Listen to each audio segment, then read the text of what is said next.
আজকে কথা বলবো ফেসবুকের কন্টেন্ট মডারেশন নিয়ে কিছু গুরুত্বপূর্ণ কথা। আশা করছি সাথে থাকবেন। তো বন্ধুরা, আসসালামু আলাইকুম, সবাই কেমন আছেন? আশা করছি ভালো আছেন।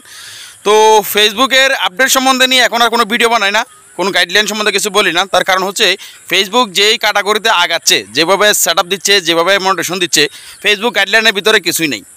আগে একটা সময় ছিল ফেসবুকের 5,000 ফলোয়ার, 60,000 মিনিট ওয়াচ টাইম হলে আপনি ইনস্টিমেট সেট আপ পাইতেন, এবং কি একটা ভিডিও যদি আপনার 2-3 লাখ ভিউ হয়েছে, 2-3 মিলিয়নও না, 2-3 লাখ যদি ভিউ হয়েছে, তাহলেই অ্যাড অন রিচ সেট আপটা দিয়ে দিত। তো এখন ফেসবুক বর্তমানে যে ক্যাটাগরিতে কাজ করছে, যেভাবে আগাচ্ছে, এটা ফেসবুকের একটা পাগলামি ছাড়া আমি আর কিছু মনে করি না।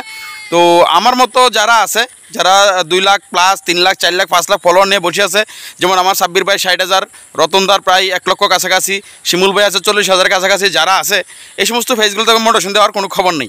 ফেসবুক মনিটাইজেশন দিচ্ছে কোথায়?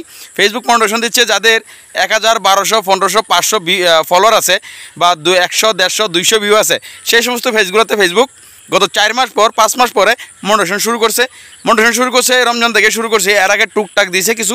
তো এই গত রমজান মাস থেকে ফেসবুক গণহারে দিচ্ছে, এবারে দিচ্ছে। কিন্তু কাদেরকে দিচ্ছে? যাদের 100, 150 ভিউ হয়, সেই সব পেজগুলোতে মনিটাইজেশন দিয়ে দিচ্ছে। তো এই জন্যই বলি ভাই, ফেসবুকের কোনো গাইডলাইন নাই, ফেসবুকের ক্রাইটেরিয়া বলতে কিছু নাই। এবং কি সেটা এখন তারা করে নিছে। এই যে আগে যেমন একটা শর্ত ছিল 5,000 ফলোয়ার, 60,000 মিনিট ওয়াচ টাইম, যে একটা ক্রাইটেরিয়া ছিল, কোনো শর্ত ছিল, এখন সেই শর্তগুলো নাই। এখন ফেসবুক কি করতেছে? ফেসবুক এখানে ইনভাইটে নিয়ে গেছে। তারা যাকে ইনভাইট করবে তারাই পাবে, এর বাইরে ব্যতিক্রম কেউ কারো কোনো শক্তি নেই। আচ্ছা, ফেসবুক মনিটাইজেশন আনার জন্য আমার অডিয়েন্সদের কাছে আমার প্রশ্ন, আপনারা আমার কমেন্টে জানাবেন, ফেসবুক মনিটাইজেশন পাওয়ার জন্য কি এখানে কারো হাত আছে? এমন কোনো ব্যক্তি যে বলতে পারে আমার হাত আছে, আমি ফেসবুক মনিটাইজেশন এনে দিতে পারি, তাহলে আমি জানি না, এটা আমার অভিজ্ঞতার বাইরের কথা। যদি সম্ভব হয় আপনাদের মতামত কি কমেন্টে জানাবেন। তো আমি এটাই বলবো, ফেসবুক এখন সেই সমস্ত ফেসগুলোতে মনিটাইজেশন দিচ্ছে যাদের কোনো ক্রাইটেরিয়া নাই, যাদের কোনো যোগ্যতাই নেই আমি মনে করি। যেমন আমার কাছে আমার এক প্রিয় ভাই সোহেল ভাইকে গত রমজান মাসের 11 তারিখে মনিটাইজেশন দিছে। আমার কাছে আসছে এই মাসের 6 তারিখ, অর্থাৎ প্রায় 1 মাস। উনি 3 সেন্ট উনি অর্জন করছে। তাহলে ফেসবুক দেখে দেখে সেই সমস্ত ফেসগুলোতে মনিটাইজেশন দিচ্ছে, যাদের ফেসগুলো বড় আছে, গ্রো আছে, রিচ এঙ্গেজমেন্ট ভালো আছে, সেগুলোতে মনিটাইজেশন দিচ্ছে না। তাহলে এখন এটাই একটা কথা বলবো, ফেসবুকের মনিটাইজেশনের জন্য কোনো শর্ত নাই, কোনো নাই। তারা ইনভাইটে নিয়ে গেছে, তারা যাকে খুশি তাকে দিতে পারে, আর তাদের ইচ্ছা মতো তারাই দিচ্ছে, এখানে বলার কিছু নাই ভাই। তো আমি একটা কথাই বলবো, এই সুযোগে এই বিষয়গুলোর উপরে করে কিছু কিছু মানুষ আছে, কিছু ভাই বেড়াদার আছে, যাদেরকে আমরা অত্যন্ত ভালোবাসি, তারা আমাদেরই অডিয়েন্স, আমাদের এই শুভাকাঙ্ক্ষী, আমাদেরই কাছের মানুষ, প্রিয় মানুষ আমরা মনে করি।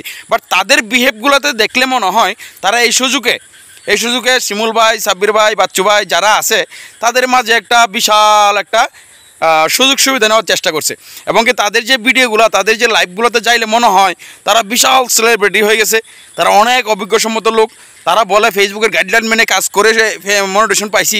তাদের কথা শুনলে মনে হয় সাব্বির ভাই, শিমুল ভাই, রতন ভাই, বাচ্চু ভাই যারা আছে, তারা কেউ মনে হয় ফেসবুকের গাইডলাইন মেনে কাজ করে না। তাদের কথা অনুযায়ী বলতেছি, কথাটা চলে আসছে, তাদের কথা শুনলে মনে হয় যে বাচ্চু ভাই, শিমুল ভাই, সাব্বির ভাই মনে হয় গাইডলাইন মেনে কাজ করে না, এই জন্য তারা পায় নাই। তারা এটা ইঙ্গিত করতে চাচ্ছে, এটা বোঝাতে চাচ্ছে। তো আমি একটা কথাই বলবো ভাই, তুমি মনিটাইজেশন পাইছো, আলহামদুলিল্লাহ, আমরা শুকরিয়া আদায় করি মহান আল্লাহর কাছে, তুমি পাইছো। কিন্তু প্রশ্ন হচ্ছে ভাই, ইনকাম করো, সমালোচনা না করে, কাউকে হিট লাগায় কথা না বলে, কাউকে মাঝে গ্যাপ তৈরি না করে, কারো পিছনে যেটা বলার ভাষা আর কি, আমি ভিডিওতে বলতে পারতেছি না ওই ভাষাগুলো, এগুলো না করে মনিটাইজেশন পাইছো, ইনকাম করো, মনোযোগ দিয়ে কাজ করো, আর্নিং করো ভাই। এখানে আমরা 2 পয়সা ইনকাম করার জন্য আসছি ফেসবুকে, এখানে কেউ কারো সামসামি করার জন্য আসি নাই, কারো পিছনে পিন মারার জন্য আসি নাই। তো এইগুলো বাদ দিয়ে কাজ করো, ভালো কিছু হবে। আর কিছু ভাই বেড়াদার আছে যারা ফেসবুকে টাকা ইনকাম করতে আসে নাই, এখানে সেলিব্রিটি হইতে আসে নাই, এখান থেকে ফিউচারে চিন্তা করতে আসে নাই, এখানে আসছে কার পিছনে কাকে লাগাবে, কার পিছনে কাকে সমালোচনা করবে, এগুলা করে মানে যাদের একটা আন্ডারস্ট্যান্ডিং আছে, ভালো একটা বন্ডিং আছে, তাদেরকে একটা দূরত্ব তৈরি করা, তাদের মাঝে একটা গ্যাপ তৈরি করা, কিছু পার্সনের কাজই হচ্ছে এগুলা।